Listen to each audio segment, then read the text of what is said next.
coming up to the point of summarizing this entire debate, right?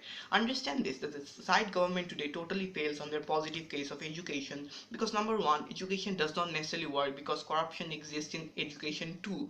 When we have talked to them about it, then they moved on to the idea of entrepreneurship, which we have clearly shown you how entrepreneurship fails in countries like Zambia because the market isn't diversified, and the idea of putting off mining industry would actually plunge on more onto the market and make their needs more basic.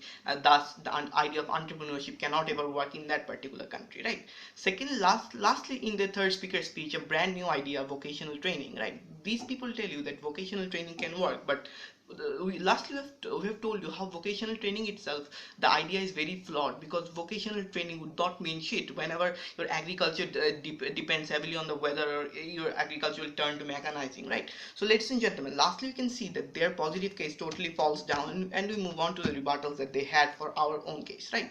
They come to us and tell us that the only problems that they have with the mining industry is number one, the corruption, secondly the bad labor condition, and thirdly they are all linked together, the exploitative industry that mining industry itself is, right?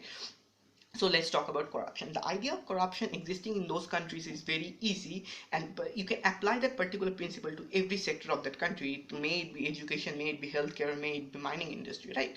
So corruption itself can prevail in any sector of that country, thus numbing their point about mining industry, and particularly singling out mining industry itself. Secondly, we move on to the idea that how it's an exploitative industry, and we have told you repeatedly how it's actually not, because number one,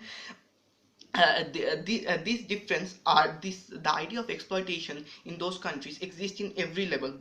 But why is mining industry better? Because while it makes those oligarchs richer, it also makes you richer. So in that particular way, what do we see? We see that more money goes into the pocket of those people. They have better lives. But on whenever we come to even their best scenario, these people do not get any immediate hand of money to give to their children or to invest in any places. They only get subsidized education in the hopes that in 35 years there will be enough jobs in the market, which it's very highly unlikely, and they'll be able to pay off that particular debt to World Bank.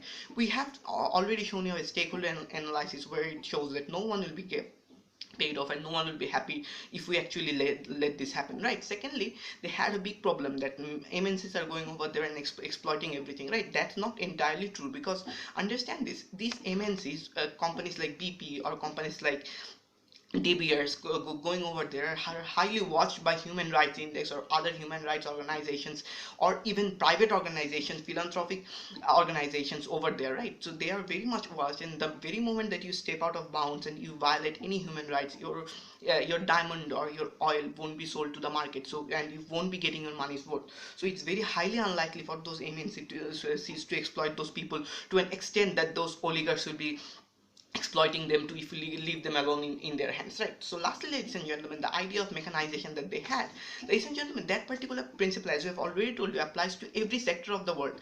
Robots are taking our jobs, yeah, that's you can apply that principle to everything, but not here, because in these countries, ladies and gentlemen, you need cheap labor, and you have cheap labor. So BP or other MNCs will be very happy to have these laborers, and if they don't, that particular principle can be applied to their idea of education and agriculture too. So lastly, ladies and gentlemen, we have told you why it's a very selling point, because number one, mining industry pays you off almost immediately, whereas you have to wait for education for 30 to 40 years, which is a very big gamble, given that the volatile nature of economy actually changes from while to while, right? So ladies and gentlemen, lastly, you need to understand that a mining industry itself is not bad because it pays more money. Secondly, understand that it keeps the that particular country's economy floating. And lastly, ladies and gentlemen, it pays you more more than in every best case scenario that they can provide us for their own case education. So lastly, ladies and gentlemen, understand this, their best case scenario is a little bit worse than the idea of our best case scenario, so worst case scenario. So ladies and gentlemen, we take this debate home. Thank you.